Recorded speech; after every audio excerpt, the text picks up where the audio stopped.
At a fundraising gala held in the grand ballroom of the Shangri-La Hotel in downtown Toronto, a contract maintenance worker noticed something wrong with the way a young man's eyes moved. What 9 neurologists and 2 speech-language pathologists had documented across 3 years, Lorne Beckett read in under 2 minutes. No one believed him. And yet by the following Thursday, the file that had defined Frances Quinlan's life since her son's accident began to come apart at the seams, and it never stopped. Lorne came in through the service entrance on a Tuesday in late November, badged at the trade dock, and drew a work order for the 3rd-floor mechanical room before anyone in the ballroom had finished their first drink.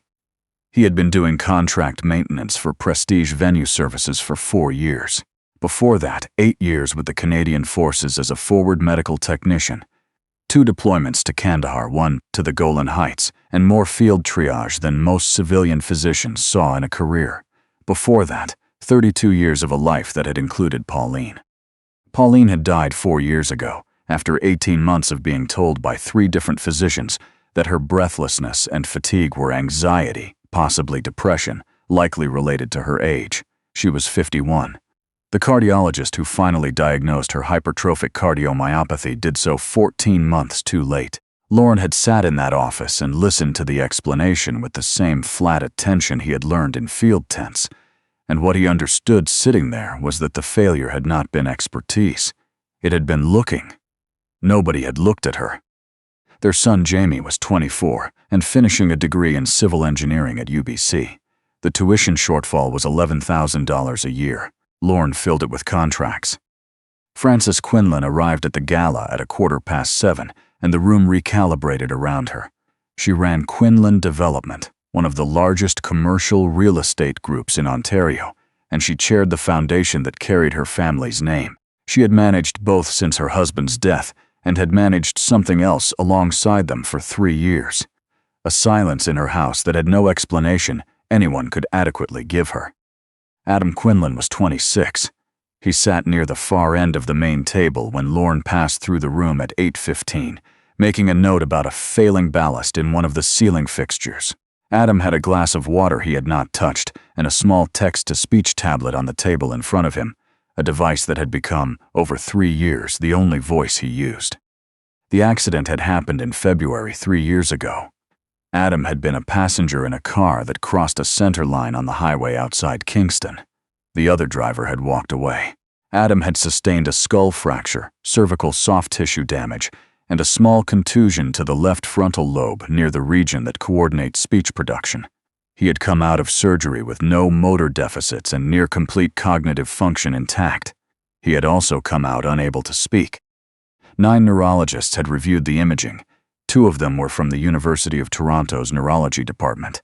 The consensus was expressive aphasia secondary to the frontal lesion, severity disproportionate to the lesion size, but not unheard of, Doctor. Nigel Pallant had managed the case since the 3rd week, had coordinated every referral, and had delivered every clinical summary to Frances in language that was careful and kind and final. Lorne was moving along the perimeter of the room when he noticed Adam. It was the eyes that stopped him. Adam was watching 2 guests talk across the table, and his gaze tracked the conversation, not loosely, not with the drifting attention of someone receiving information without processing it, but with the specific sequential focus of someone following an argument. When the woman on the left made a point that shifted the tone of the exchange, Adam's eyes moved to her face before she had finished speaking. He had heard the inflection change and anticipated the turn. Lorne had watched that exact behavior in Pauline's hospital room, in the faces of patients in Kandahar who were fully alert behind eyes that couldn't communicate it. Expressive aphasia disrupted output. It did not typically disrupt the reception of nuance. That was the first thing. The second thing happened when a server dropped a serving fork on the tiled section near the entrance, and the sharp crack carried across the room. Several guests startled. Adam did not startle. He turned his head smoothly and calmly toward the sound, the way a person turns when they hear something they have already categorized as minor. No delay, no flinch, no hyperarousal. His auditory processing was intact and fast and calibrated. Lorne kept walking with his clipboard because a man in a gray work shirt who stops and stares at a guest at a charity gala is a problem waiting to be filed. But he had started paying attention in a different way. He passed Adam again at 8:47, when the program had paused and guests were moving between tables. Adam was standing near the window, slightly apart from the nearest cluster of people, and the light from the overhead sconce fell at an angle across the left side of his neck. There was a scar there. Lorne had seen enough neck scars to classify them without trying: surgical, blunt trauma, burns, shrapnel. This one sat low on the left side, posterior to the sternocleidomastoid, maybe 4 centimeters below the angle of the jaw. It was old enough to be white and flat, but the skin around it held a slight fullness that didn't fit. Scar tissue alone doesn't do that. Scar tissue contracts. Something beneath it was creating that fullness. He had spent 2 years in forward surgical units learning anatomy in conditions where getting it wrong killed people. He had also spent 8 months after Pauline's death teaching himself everything the cardiologist hadn't noticed, not because it would have saved her, but because he needed to understand the shape of the failure. He knew what nerve branches ran through that region. He knew that a device small enough to escape standard imaging could, if positioned correctly along the recurrent laryngeal nerve, create interference significant enough to disrupt phonation without touching any structure that would appear on a brain scan. The brain could generate speech signals all day long. If the pathway between the brain and the vocal cords was interrupted, nothing would come out, and on an MRI focused on the frontal lobe, that interruption would be invisible. He stood in the corridor outside the ballroom for 3 minutes and thought about it carefully. Then he thought about Jamie's tuition and the contract he would lose if he made this call wrong. Then he went back in. He found Adam near the bar at the edge of the room. He did not approach directly. He stopped at the service credenza 2 meters away, typed on his phone, and angled the screen toward Adam and waited. "There's something near your throat. Old scar, left side. Has anyone ever imaged that specific location? Not your brain, not your cervical spine, but the soft tissue directly beneath that scar." Adam read it. He read it twice. He looked at Lorne for a long moment, and what moved across his face was not confusion and not dismissal. It was something that had been waiting a long time for somewhere to go. He typed fast. 3 years of specialists, they all look at the MRI. "I know, this is different from the MRI. "Why are you asking?" "Because the way you track conversation doesn't match your diagnosis. And that scar is holding something that shouldn't be there." Adam's thumb hovered over the screen without moving. Then a woman appeared at his left elbow. Sheila Baxter had been hired as Adam's live-in support worker 7 months before the accident, when Frances had taken on an international project that kept her traveling 3 weeks out of 4. She had stayed through all of it, knew the medication schedule and the appointment history, and the way Adam took his coffee, and she moved through the Quinlan household the way certain people move through other people's lives, efficiently, invisibly, without ever quite being questioned. She glanced at Lorne's badge, glanced at the screen in Adam's hand, and steered Adam gently back toward the main table without addressing Lorne at all. Adam looked back once. Lorne stood with the clipboard in his hand and ran the arithmetic of his life again. He found Frances at 9:20 in the anteroom off the main stage, between a donor acknowledgement and a photo call. Getting there cost him a conversation with the event coordinator and a hard look from the foundation's communications director. He said her name, and she turned with the practiced patience of someone who is approached 40 times an evening. "Your son has something in his neck," Lorne said. "Left side, below the sternocleidomastoid. I think it's been there since his follow-up surgery, and I think it's the reason he can't speak." The patience did not survive that sentence. What replaced it was the precise, unsparing attention of a woman who had built a company from scratch and had spent 3 years watching people talk around her son. "Who are you?" "Maintenance contract. Prestige venue services." He did not dress it up. "I was a field medic with the Canadian Forces for 8 years.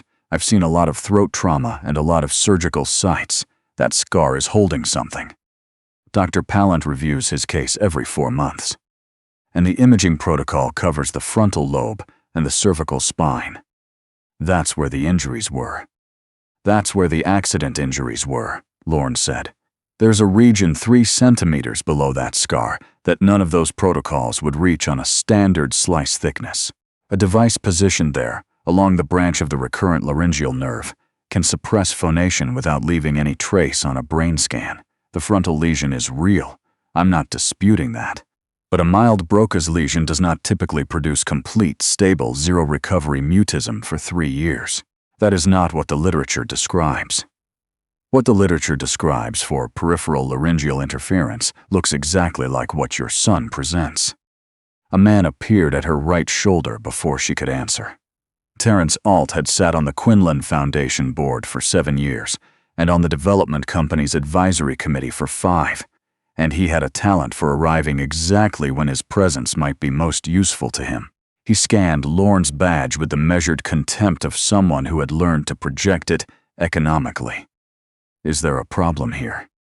Lorne understood he had perhaps 2 minutes before he was walked out of the building, so he stopped arguing and did the only thing that still worked, which was to be exact. Ask him whether he ever tries, he said to Francis, not Alt, not whether he fails, whether he tries. Whether you've ever seen him open his mouth and produce something, anything, before it stops. Because if there's a device on that nerve and it's working the way I think it is, he's trying constantly. The device is stopping him every time before the signal reaches his vocal cords. Francis's face did not change, but she did not tell Alt to remove him.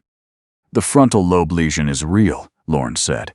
I'm not disputing the imaging, but a device generating laryngeal interference looks exactly like expressive aphasia from a brain scan. That's the point. That's why it works.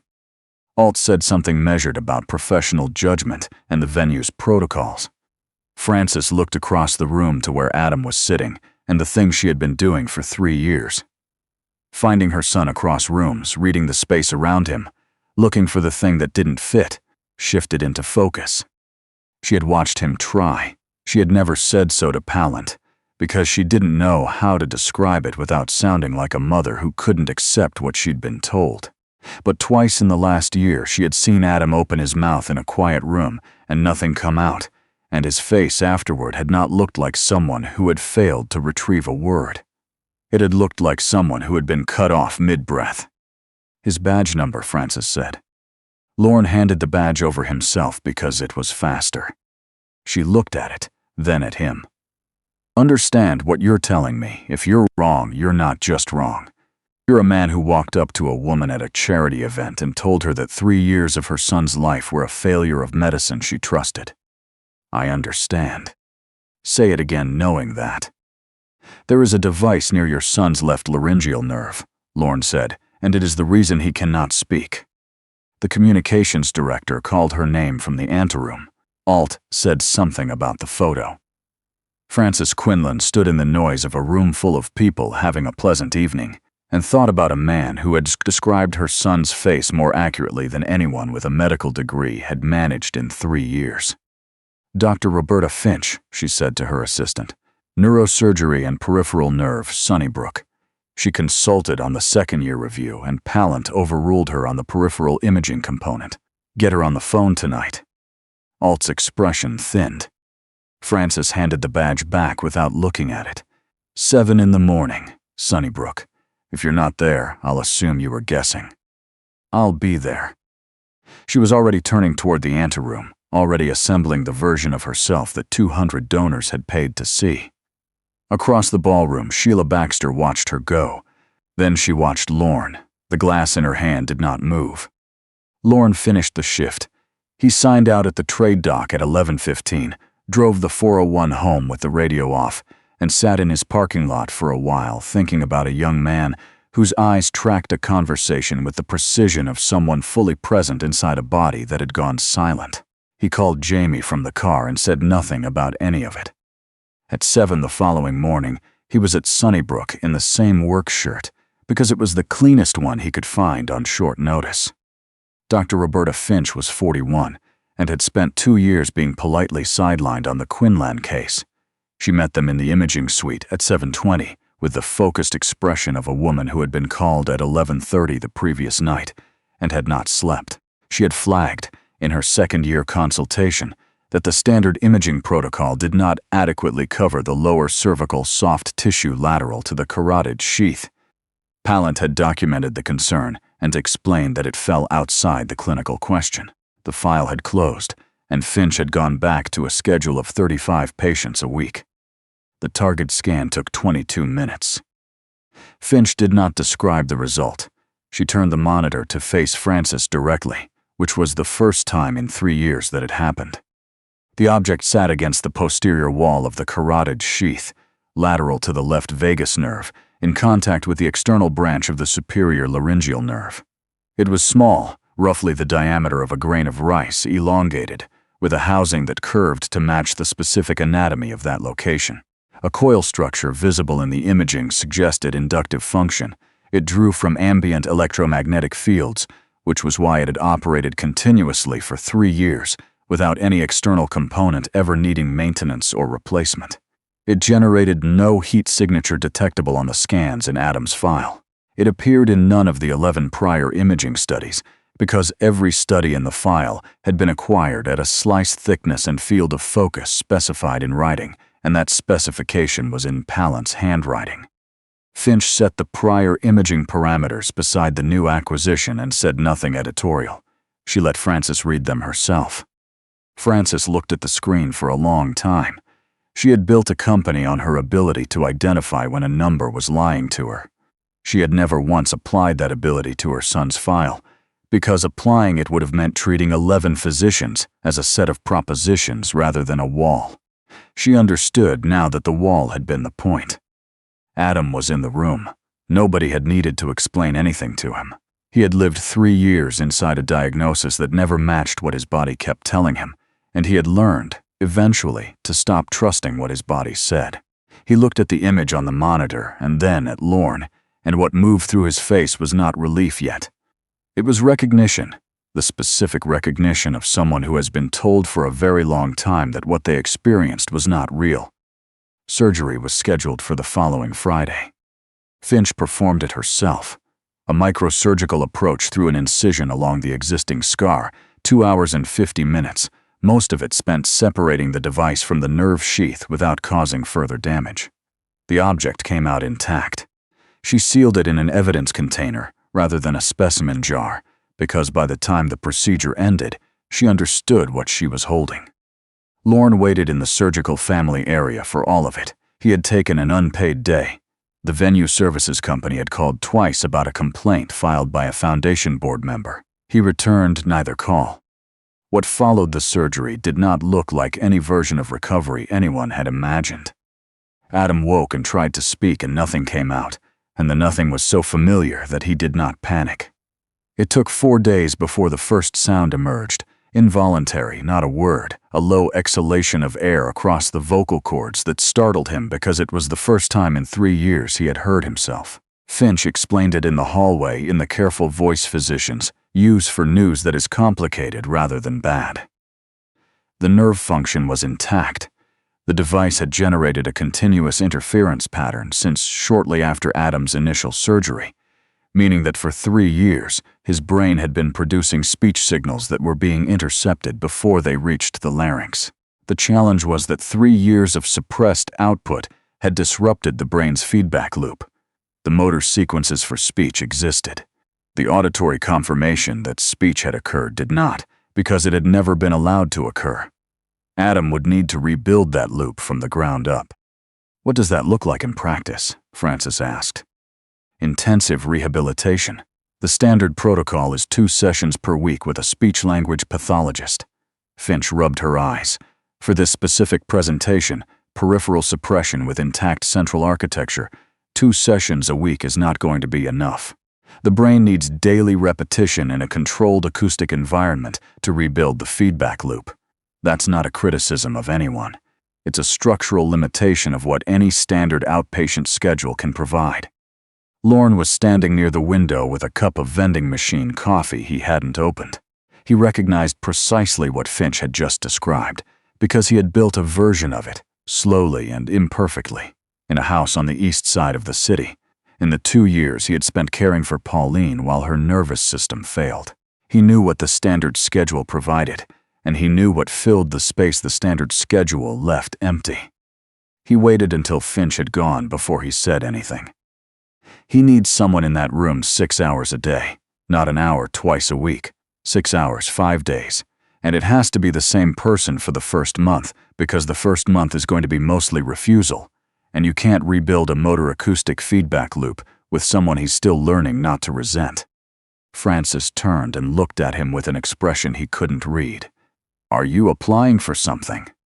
I'm telling you the shape of the problem. Then tell me how you know the shape of it. He told her.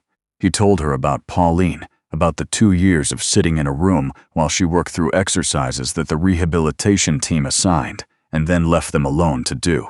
He told her about 11 months of a kitchen with the radio on low while Pauline tried to process conversation again, and the way progress happened so slowly it was invisible until suddenly it wasn't.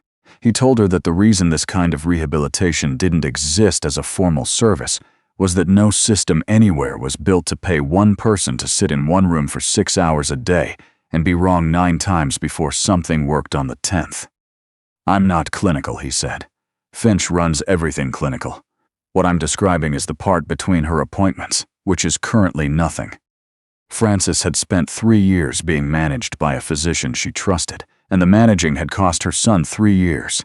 She was aware of what she was about to do and aware of why it made her nervous. Dr. Finch runs the clinical program, she said. You run the daily hours under her supervision. That is a real role with a real registration, which I will pay for you to obtain inside 60 days. The foundation funds the program.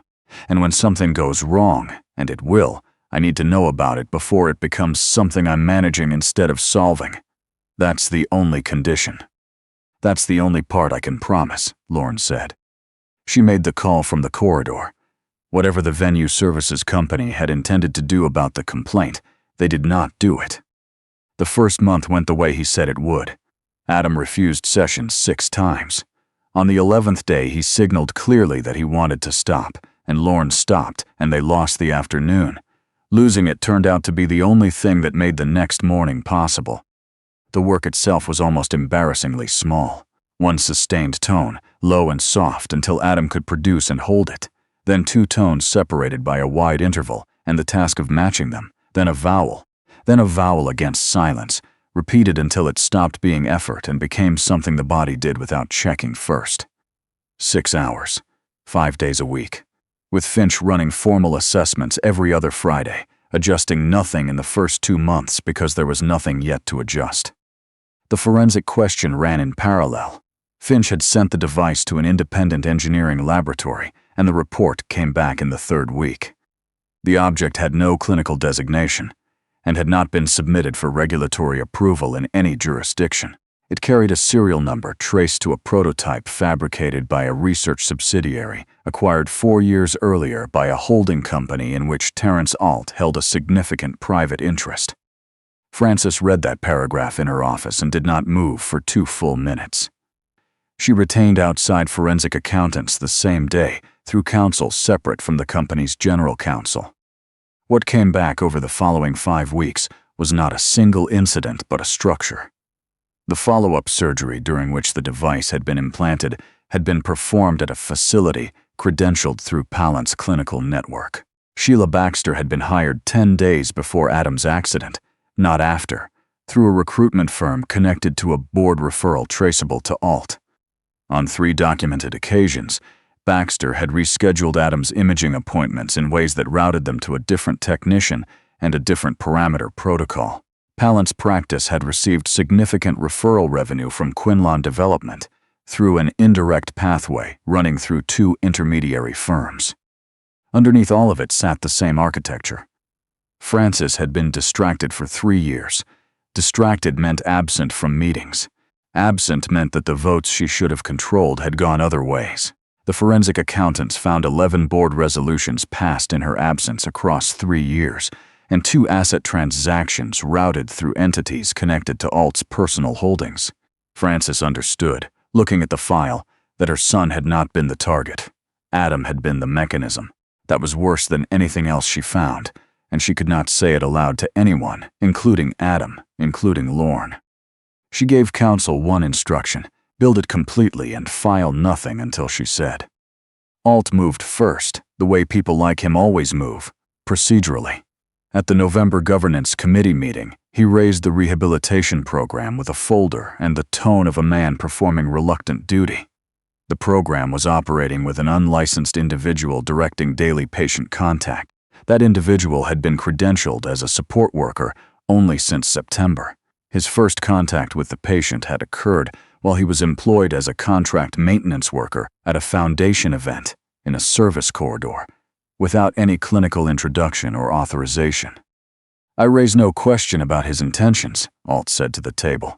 I'm raising governance exposure. If any patient family retains counsel, and that counsel learns how this program was staffed, our position becomes extremely difficult. Eleanor Sung chaired the committee and had voted with Francis consistently for 6 years. She asked the question that mattered. Francis, is the description accurate? Every fact in it is accurate, Francis said. The frame around those facts is a lie. Alt's motion was for a competency review before the full committee, with the program suspended pending outcome. It carried 6-3. The pressure arrived from multiple directions in the weeks that followed. A legal affairs newsletter ran a note questioning the foundation's clinical oversight, sourced to unnamed parties. Pallant gave a careful statement expressing concern for former patients and declining to comment on personnel. One of the 3 families in the pilot cohort withdrew. The review convened on a Thursday in December on the 14th floor of the Quinlan Foundation offices. Sung chaired. Alt sat 4 seats down with his folder already distributed. Finch attended as clinical director. Lorne Beckett came in a shirt he had purchased for the occasion and sat where he was told to sit. Alt's opening procedural move was to request that Francis be recused from the vote on grounds that she was both the funding entity's chief executive and the mother of the program's index patient. Sung deliberated briefly and agreed. Francis accepted it without contest.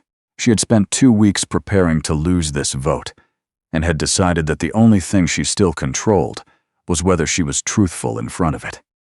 Alt read the qualifications record into the minutes the way a man reads a checklist. No clinical degree, no prior formal credentialing, a support worker registration held since September. First contact with the index patient made while employed as contract maintenance staff at a foundation event in a service corridor without introduction. Sung turned to Lorne. Mr. Beckett, do you dispute any of the facts? No, all of it is accurate. Lorne set a binder on the table and left it closed. I was contracted maintenance staff. I was in the service corridor. I don't have a clinical degree. Then what would you like this committee to consider?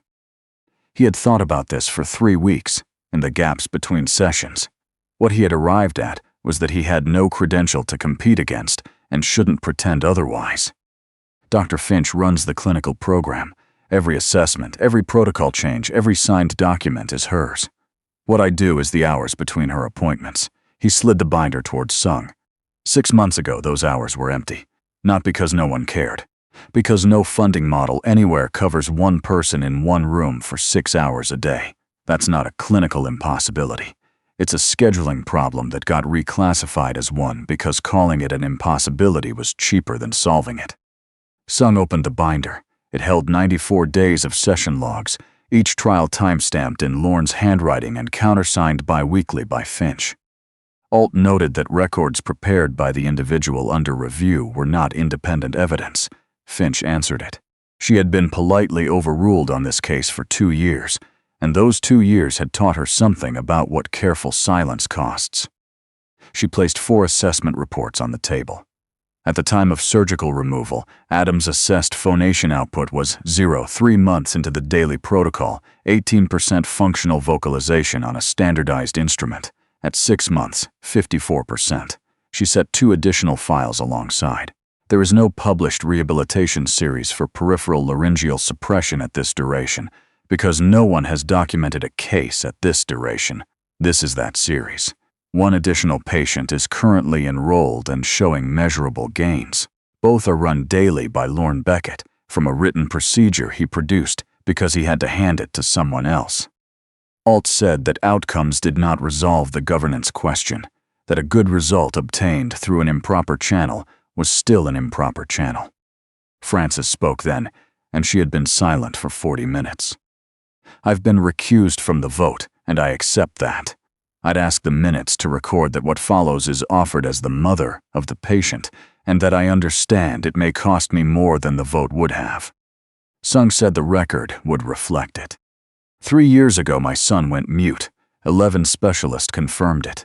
I never reviewed a single scan with my own eyes. I received summaries and I accepted them, because the man delivering them had the credentials and I had a company to run.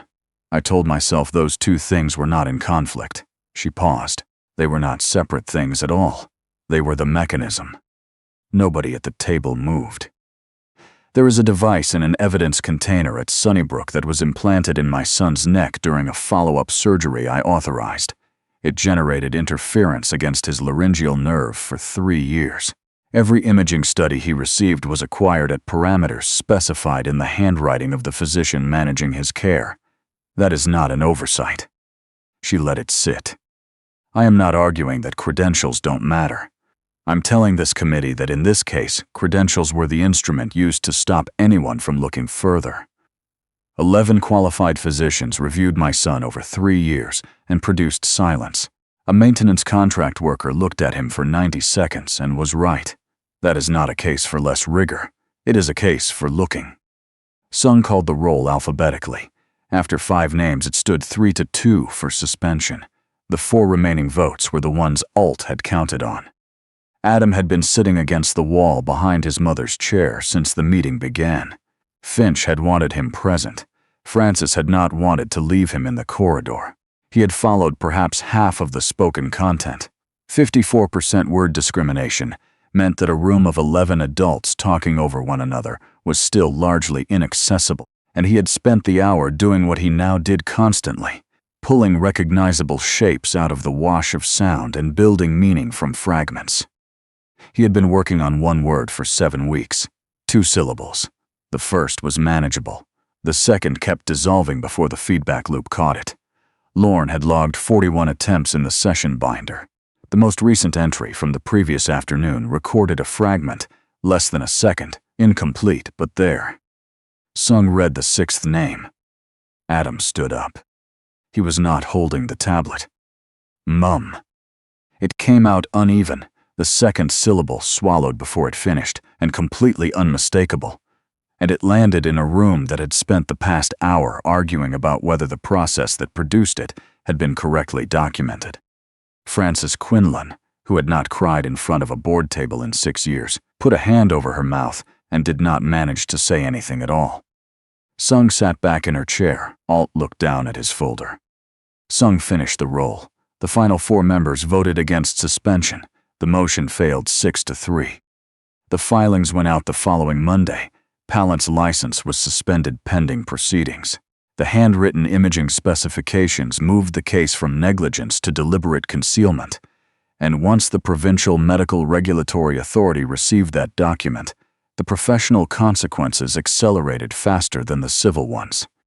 His clinical network's remaining partners filed separately within the month.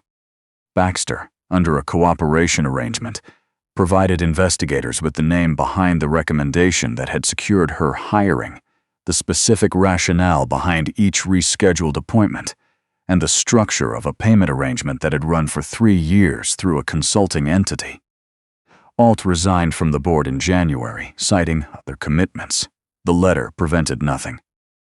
The shareholder action against him was still in discovery the following autumn, and the count the forensic accountants could never fully reconcile was the one Frances understood best. A chief executive preoccupied with a permanently disabled son was a chief executive who missed votes, and that had been the architecture from the beginning. The rehabilitation program was recognized as a standing initiative in February. Finch was named clinical director. Lorne was named program director for rehabilitation support, a classification that had to be written into the foundation's policy schedule because it had not existed there before. Frances funded the first full year from personal assets because the governance censure had cost her the authority to direct foundation funds, and she had decided in advance that if it came to that, she would pay for it herself. Lorne kept doing the same work. By the following spring, There were 7 people working in rooms across the city, all of them using a written procedure he had produced for the first time because he'd needed to hand it to someone else. The intake list ran to 180. None of it was clean. 2 patients withdrew inside the first 8 months, and 1 plateaued at 30% and stayed there. Lorne logged it all with the same precision he applied to the gains, because the 2 of them had agreed early that the moment they started cleaning the record, they would become the thing they replaced. Adam's progress moved in a currency that had no standard unit, 54% word discrimination at 6 months. His own voice came back in pieces across 14 months, and the pieces were uneven and stayed that way. By the following summer, he could hold a conversation in a quiet space. A restaurant was still difficult and might remain so. He re-enrolled in 2 university courses with transcription services for both, and he stopped carrying the tablet as a wall and started carrying it as a tool. That was a different object entirely. Jamie finished his degree in April and came home for the summer, and the $11,000 gap that had been the whole arithmetic of Lorne's nights quietly stopped being a problem. In a way, it took him several months to actually believe. Pauline had been gone almost 5 years by then. Lorne thought about her differently now. 11 months of a kitchen with a radio on low had produced nothing anyone would have called a measurable result. It had turned out to be the only training that mattered. He had spent 3 years after her death believing those 2 years were something that had happened to him. They were, it turned out, the thing that made him useful. At the program's first-year recognition event, held in a conference room at Sunnybrook, that the foundation had funded and then reclaimed in the settlement, Adam spoke for 3 minutes without the tablet and without notes to a room of about 80 people. He got a word wrong twice and did not stop to correct himself, and nobody who was there afterwards remembered which words they were. Afterward, Francis stood at the back of the room with a paper cup of coffee, watching a man in a plain shirt walk 2 new support workers through a session log on a whiteboard. She thought about a service corridor and a work badge in 90 seconds. 11 people with credentials had reviewed her son for 3 years and produced 11 careful summaries. A man no one in that ballroom would have paused to speak to had seen it immediately, not because he was more qualified, but because seeing was the only discipline he had never been trained to abandon. That was the whole of what she had learned, and it had cost 3 years to learn it. Sometimes the most important thing a person carries is not a credential or a title. It is simply the refusal to walk past the one thing that everyone else has agreed, quietly and without discussion, to leave exactly where it is.